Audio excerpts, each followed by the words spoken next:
everyone. So I'm going to read a book today called The Circus Caps for Sale. Early one morning, Pezzo the peddler woke up. He jumped out of bed and began to dress. First, he put on his socks. Next, he put on his clean white shirt. Then he put on his fine black and white checked trousers. And last, he put on his fancy yellow shoes.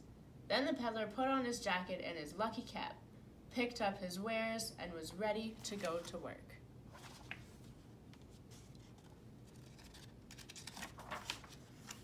The peddler walked fast as he could without upsetting his caps. For, you see, the peddler sold caps. Only instead of carrying the caps in a bundle on his back, he carried them on top of his head. First, he had on his own black and white checked cap, then a bunch of gray caps, then a bunch of brown caps, then a bunch of blue caps, and on the very top, a bunch of red caps. As soon as he got to town, he began to call out, "Caps for sale! Caps for sale, 50 cents a cap." But the street was strangely quiet. No man stopped the peddler to try on a cap. No woman leaned out of a window to see if there were really good caps. No children ran after the peddler. There weren't even any dogs to follow him. But as soon as he came nearer to the town square, the peddler began to hear the sounds of voices and loud music. Of course, he thought, it must be the county fair. Sure enough, the nearer he got, the clearer he saw that it was indeed a county fair. The Ferris wheel turned, the merry-go-round went round and round, and at the far end of the square, the peddler saw an enormous circus tent. "Caps for sale," the peddler began to call, but before he got to saying 50 cents a cap, boom, went a big drum at the circus parade came around the corner. "Oh well," sighed the peddler, "he is bigger than I. I'll wait until he goes by." Next, a great big bass horn came into view and began to thump. Pam-pa, pam-pa, pam-pa. "Oh well," sighed the peddler again, "he is louder than I. I can wait until he goes by."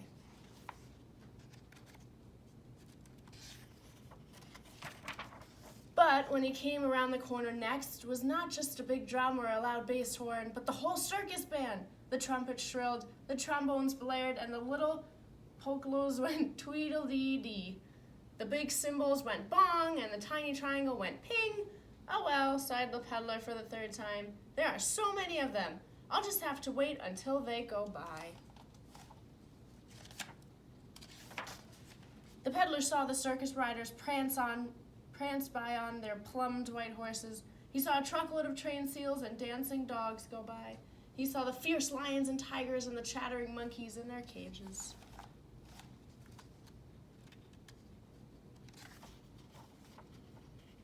Oh, come on. 4 striped zebras, 3 long-necked giraffes, and 2 double-humped camels and 1 huge elephant. It was a wonderful parade. Even the peddler thought so until he met up with Jumbo. Jumbo was the circus elephant on the parade. He liked to perform tricks to amuse the crowd. Sometimes he would simply take some peanuts from a child's hand and put them in his mouth.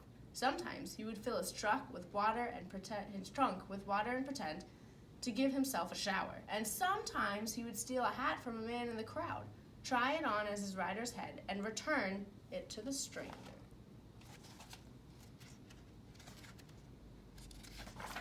Naturally, when Jumbo saw the peddler with his pile of caps, he reached for it with his long trunk. In a second, there was a very surprised elephant, a very amused crowd, and a very, very sad peddler.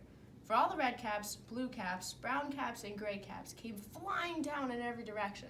When the tumblers, the jugglers, and the clowns saw all the caps falling, they thought it was a new trick the big boss added to the parade. So they each caught a cap and went on with their acts. The clowns clowned in brown caps, the tumblers tumbled in gray caps, and the jugglers did their juggling with red and blue caps. The crowd roared with laughter. Everybody was delighted, except the peddler. Down the main street and all around the town, the parade marched with the peddler running after it, calling, my caps, please give me back my caps." But nobody paid any attention to him. No one even heard his voice. At last, the peddler gave up. He sat down on a bench under a big tree and watched the parade disappear around the corner. When the parade was over, the circus people gathered in the big top to congratulate The big boss on his clever new trick. Thank you, my friend, said the big boss, but I have nothing to do with it.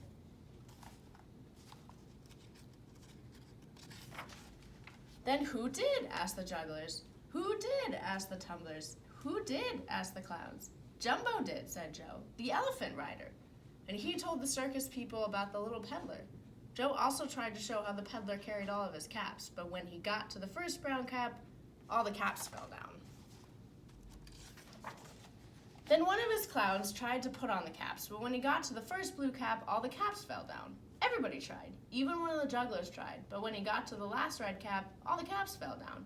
Aha, said the big boss. Big boss, perhaps it is not such an easy trick after all. And if it's not such an easy trick to do, my friends, does it not belong in the circus? Yes, yes, shouted all the circus people. So the big boss sent 2 tall men to find the little peddler. The peddler was not at all hard to find, for he was still sitting on the bench under the tree, thinking his sad thoughts. Come quickly, said the 2 tall men. The big boss himself wants to talk to you. So the peddler went. Hello there, said the big boss to the peddler. They tell me you can carry all these caps on your head without ever dropping a single one. Neat trick, I say, if you could do it. Yes, sir, I can, said the peddler. He knelt in front of the caps. First he put the bunch of brown caps on the top of the bunch of gray caps. Then he put the bunch of blue caps on top of the bunch of brown caps. Then, on the very top, he put the bunch of red caps. Very carefully, he picked up the whole pile and put it on top of his own black and white checked cap. Then slowly, very slowly, he got up from his knees and began to walk around, calling, caps for sale, 50 cents a cap. Bravo, bravo, shouted the big boss. Bravo, bravo, bravo, shouted the rest of the circus people. How would you like to do your act in the circus ring? Asked the big boss. I don't know, stammered Pezzo. I am only a peddler who sells caps, but if you really want me to... Of course we do, said the big boss. There's nobody else like you. That evening, when the circus lights went on, the show was really grand. There were horse riders and elephant drivers. There were train lions and tame tigers. There were dancing dogs and talking seals. There were tightrope walkers and jugglers and tumblers and clowns. And of course, there was the peddler. Everyone did their acts very well, but most of all, people liked the peddler. They clapped and whistled when they saw how he carried on top of his own black and white checked cap the gray caps, the brown caps, the blue caps, and on the very top, the red caps, without dropping a single one.